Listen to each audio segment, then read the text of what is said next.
Hi, I'm Umbreon Libris, and this is my Pokémon Violet Adventure Journal. Sorry for making you wait.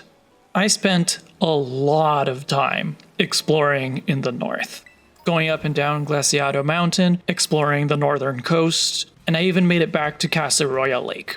But all of this exploration was relatively fruitless, and I felt this about the exploration in a lot of the game. There is so much to explore. There is so much space for you to go look in, but there isn't that much for you to show for it. You'll find a lot of items and you might find a few Gimmighoul, but they're usually not things that you have to explore thoroughly to find. You don't usually find really unique items, for example. And I don't think there are any Pokemon that are only found in a really specific little nook or something like that. So ultimately, you spend a lot of time going around and collecting items for really no reason. The only thing that really makes all of this exploration feel worthy is when you find one of the black stakes. And I did find quite a few of them. I found a couple with the blue glow and a handful with the yellow glow. I also found the location of the yellow shrine for the Ruinous Vessel, which means I can now keep better tabs on my progress in finding all of the yellow stakes. The shrine has only one chain still attached, so there can't be that many stakes left to find. The blue shrine for the Ruinous Beads is in the same situation as well. The one evolution that I got during all of that exploration was my Arctibax evolving into Baxcalibur. And unfortunately, I'm really disappointed by this evolution. It's just another kaiju, and it has a weird face. It just loses what I liked about Arctibax. I liked the more raptorish body shape, the frozen beak, and the hint at feathers on the arms. I liked the low to the ground pose that lets it point its dorsal fin forward. I knew from the silhouette not to expect a sort of ice raptor kind of deal, but what we got just feels really generic.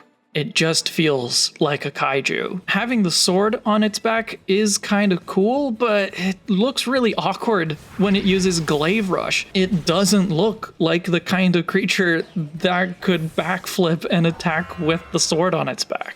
Unfortunately, Baxcalibur has no space on my final team. I reached the area of the map with the final team Starbase, and the distance at which the game engages you with the cutscene at the gate is way too big. And this was a problem with at least the poison base as well, but in this one it just felt extra pronounced. It happened twice where I just happened to get close enough and it pushed me into that cutscene. And the second time it was very clear that I was not even going in that direction. I was just trying to pick up an item that felt like it was far away, but no, here I am watching this cutscene again. It's very annoying. But when I was ready to take on the base, the whole thing went pretty smoothly. The barrage was a breeze, I didn't even have to heal once, and the battle with Ortega just ended up being a bit too easy.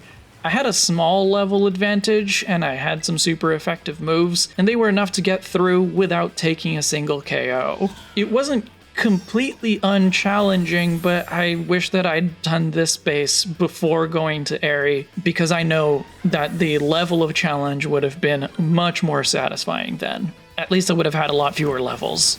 In the cutscene that followed, we learned that Director Clavel has actually only been the director of the academy for a year and a half. This explains why he was completely clueless about the bullying that led to the establishment of Team Star, but it also weakens his potential character arc. It makes him just be a good guy, and all of the blame that would have been on the administration for letting the bullying get that bad falls on this other character that we just met, that we barely know, and also on another character, his associate, who we don't even get a name for. So Clavel's role in the story turns from one of someone trying to understand what went wrong and fix their previous mistakes into one of just a responsible administrator trying to understand his student body. And that's still a good trait for Clavel to have, but it means that there's no redemption arc in this story. The people who were to blame are tiny side characters. I'm still interested in seeing how this story is going to play out, but this particular development, I think, weakens it a lot. We also found out that the Team Starbase was sent to Galar for overseas study after the big event a year and a half ago. Still makes me think that it must be Penny, since, if I remember correctly, she had been away for a long time at the start of the game. And finally, to absolutely no one's surprise, Cassiopeia reveals that they were the Starbase, and they challenge me for a final showdown in the school courtyard after dark. And that means that it's time for me to think about which storyline I want to complete first. I've got all of the badges, so now I can pursue the end game, the climax of all 3 storylines. I decided to go to the academy to take the last set of classes while I ponder this decision. But at the doors to the entrance hall, I was intercepted by Clive, who revealed himself to be Director Clavel. Oh my god! Yeah, no one was fooled. He also tried to convince me that he is Cassiopeia, but once again, I'm not buying it. This is neither the schoolyard nor after dark, but he's insisting and won't let me through without a battle. I have a decent level disadvantage here. Most of my Pokemon are level 53 or 54 when I start the battle, and his Pokemon are level 60. But even then, the battle feels like it's going pretty well until he sends out Skeledirge. This is my first time seeing Fuecoco's final evolution, and I actually like it.